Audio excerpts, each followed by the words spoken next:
Delivery के दौरान अगर बच्चा फंस जाए तो क्या किया जाता है? जी हाँ, अगर आप प्रेग्नेंट हैं, नॉर्मल डिलीवरी प्लान कर रही हैं, तो डेफिनेटली हो सकता है कि आपको भी एक क्यूरियोसिटी हो, जैसे कि हमारे पेशेंट्स को कईयों को होती है। वो जानना चाहते हैं कि मैडम अगर हम डिलीवरी के लिए जाएं, नॉर्मल डिलीवरी ट्राई करें और लास्ट में बच्चा फंस जाएगा तो आप क्या करने वाले हैं? तो आइए हम जानते हैं कि अगर लास्ट मोमेंट पे बच्चा फंस जाता है डिलीवरी के दौरान तो कैसे हम उसे निकालते हैं। मैं doctor Deepti Jain, gynaecologist from advance hospital Ahmedabad, आज आपको इसी के बारे में डिटेल में बताऊंगी। तो देखिए, डिलीवरी के अंदर बच्चा फंस क्यों जाता है? बच्चा फंसना किसे कहते हैं? जब डिलीवरी का प्रोसेस शुरू हुआ है, बच्चेदानी का मुंह पूरा खुल गया है लेकिन बच्चा बाहर नहीं आ रहा, तो उसे हम कहते हैं कि बच्चा फंस गया है। क्योंकि अगर बच्चेदानी का मुंह ही नहीं खुला है तो उसे हम फंसना नहीं कहेंगे, उसको हम ये कहेंगे कि प्रोसेस स्टार्ट ही नहीं हुआ है या ढंग से प्रोग्रेस नहीं हुआ है। जब बच्चेदानी का मुंह पूरा खुल गया है, यानी कि जिसे हम कहते हैं 10 सेंटीमीटर्स खुल गया है, लेकिन फिर भी बच्चा बाहर नहीं आ रहा, तो उसे हम कहते हैं कि बच्चा फंस गया है। तो अब ये बच्चा क्यों फंस जाता है? फंस इसलिए जाता है, कभी कभी क्या होता है, महिला जोर लगाते लगाते लास्ट में जाके बिल्कुल एग्जॉस्ट हो जाती है, थक जाती है, तो वो इतना बेयर डाउन नहीं कर पाती। यानी कि जब फुल डायलेटेशन हो जाता है, जब बच्चेदानी का मुंह पूरा खुल जाता है, तो महिला को अच्छे से, प्रेग्नेंट महिला को जोर लगा के बच्चे को बाहर निकालना होता है। लेकिन कभी कभी महिला पूरी एग्जॉस्ट हो जाती है, जिसके कारण वो जोर नहीं लगा पाती है। कभी कभी जो यूट्राइन कॉन्ट्रैक्शंस होते हैं वो उस टाइम पे जाकर कम हो जाते हैं। कभी कभी ये सब तो ठीक चल रहा होता है, लेकिन बच्चे की धड़कन कम होने लग जाती है, तो हमें जल्दी होती है। जब बच्चे की धड़कन कम होती है तो हम बहुत वेट नहीं कर सकते। यानी कि अगर नॉर्मली 5-10 मिनट लग रहे हैं और धड़कन ठीक चल रही है तो कोई बात नहीं, आने में समय लग रहा है, वी कैन वेट। लेकिन अगर बच्चे की धड़कन कम हो रही है तो फिर हम इंतज़ार नहीं कर सकते कि महिला जोर लगाए, अपने आप कॉन्ट्रैक्शन आए और बच्चा निकले। उसके लिए फिर हमें असिस्टेंस की ज़रूरत होती है, यानी कि हम कुछ ऐसा करते हैं ताकि बच्चा बाहर निकले। तो हमारे पास क्या मेथड्स होते हैं? हमारे पास 3 मेथड्स होते हैं। 3 मेथड्स में क्या है? या तो हम वैक्यूम लगा के बच्चा निकालते हैं, वैक्यूम जिसे वेंट्यूज भी कहते हैं, या फिर हम फोर्सेप्स लगा के बच्चा निकालते हैं, या फिर तीसरा ऑप्शन होता है कि हम सिजेरियन करते हैं। हम इन तीनों के बारे में जानेंगे कि कब कौन सा मेथड यूज़ किया जाता है और किसके क्या क्या फ़ायदे और क्या क्या नुकसान है। तो देखिए, सबसे पहले हम आते हैं वैक्यूम पे। बच्चा अगर पूरी तरह से नीचे खिसक चुका है, आपका 9th मंथ लग चुका है, यानी कि 36 वीक्स से ऊपर की प्रेगनेंसी है, बच्चा पूरा नीचे आ चुका है, बस बाहर नहीं आ रहा है, बच्चेदानी का मुंह पूरा खुला हुआ है और हम सेकेंड स्टेज को कट डाउन करना चाहते हैं, यानी कि हम चाहते हैं कि बच्चा जल्दी बाहर आ जाए, तो हम वैक्यूम कप लगाते हैं। वैक्यूम का एक कप्स जैसे शेप के आते हैं वैक्यूम कप, ये या तो मेटल के आते हैं या ज़्यादा कॉमनली प्लास्टिक और सिलिकॉन के आते हैं। आजकल जो यूज़ होते हैं मेटल वाले अब यूज़ नहीं होते हैं, सिलिकॉन या प्लास्टिक के यूज़ किए जाते हैं। अलग अलग साइज़ेस के आते हैं, स्मॉल, मीडियम, लार्ज साइज़ के आते हैं। बच्चे के साइज़ के हिसाब से वो कप बच्चे के माथे के ऊपर, हेड के ऊपर लगाया जाता है, फिर सक्शन ऑन किया जाता है जिससे कि नेगेटिव प्रेशर बनता है और बच्चे को खींच के बाहर निकाल लिया जाता है। तो ये होता है वैक्यूम डिलीवरी। वैक्यूम डिलीवरी को आपने टीवी पे भी, मूवी में भी देखा होगा, जैसे कि 3 इडियट्स के अंदर वो वैक्यूम लगा के आमिर खान बच्चे को बाहर निकालता है। So that is vacuum delivery. तो उसमें सक्शन लगा के वैक्यूम से बच्चे को खींच के बाहर निकाला जाता है।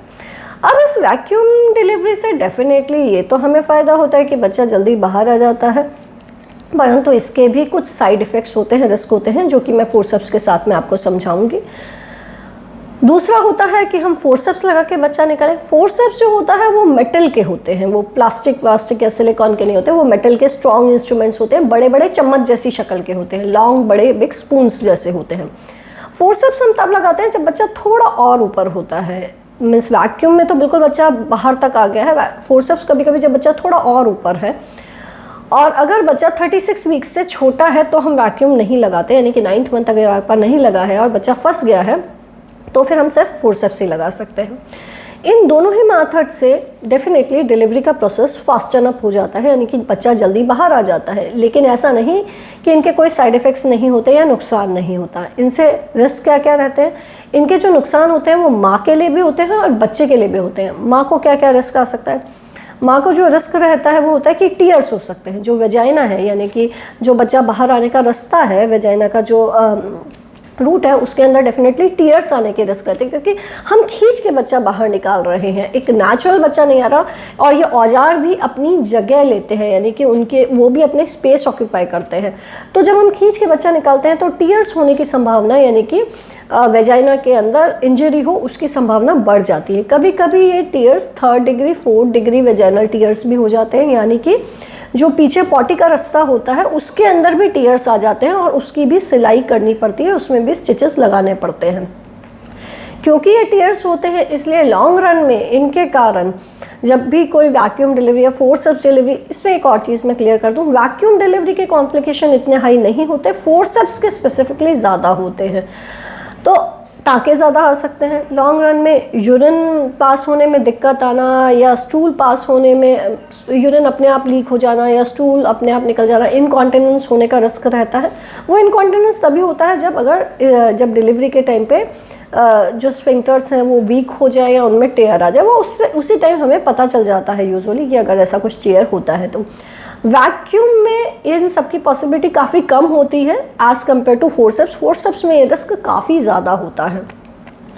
तो ये जो इनकॉन्टिनेंस वगैरह का रिस्क है ये बढ़ जाता है अगर हम औजार लगा के बच्चा निकालते हैं। दूसरा, लॉन्ग रन में आपने सुना होगा एक चीज़ होती है, बच्चेदानी नीचे खिसक गई है, प्रोलैप्स जिसे कहते हैं। तो बच्चेदानी भी नीचे तब ज़्यादा खिसकती है जब बच्चा मुश्किल से पैदा होता है, भले ही वो फोर्सेप्स या वैक्यूम डिलीवरी हो या फिर नॉर्मल डिलीवरी जिसमें औजार नहीं लगाया गया, लेकिन बच्चा मुश्किल से निकल रहा है। तो ऐसी सभी डिलीवरीज़ के अंदर प्रोलैप्स होने के चांसेस जो होते हैं वो ज़्यादा होते हैं। लेकिन फोर्सेप्स का कॉम्प्लिकेशन रेट कहीं अधिक है एज़ कम्पेयर टू वैक्यूम में ये सब चीज़ें होने की पॉसिबिलिटी रिलेटिवली काफ़ी कम होती है। लेकिन वैक्यूम हम लगा तभी पाते हैं जब आपका बच्चा काफ़ी नीचे आ गया है। अगर बच्चा थोड़ा ऊपर पड़ा है तो हम वैक्यूम नहीं लगा पाते।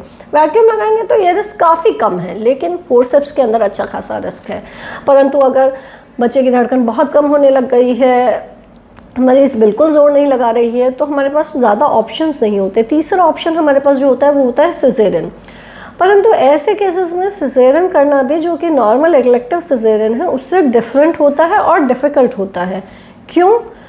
क्योंकि बच्चा काफ़ी नीचे आ चुका है। जब हम नॉर्मली सिजेरियन करते हैं, यानी कि हमने किसी को सामने से डेट दे रखी है, अब सिजेरियन करने वाले हैं, तो सिजेरियन में बच्चा काफ़ी ऊपर होता है। परंतु जब नॉर्मल डिलीवरी में बच्चा पूरा नीचे तक खिसक के आ चुका है, यानी कि बच्चेदानी का मुंह पूरा खुल चुका है, उस टाइम पे जब सिजेरियन किया जाता है तो सिजेरियन के अंदर ब्लैडर इंजरी होने का, यानी कि पेशाब की थैली में इंजरी होने का और इवन यूट्रस में इंजरी होने के जो चांसेस होते हैं वो बढ़ जाते हैं।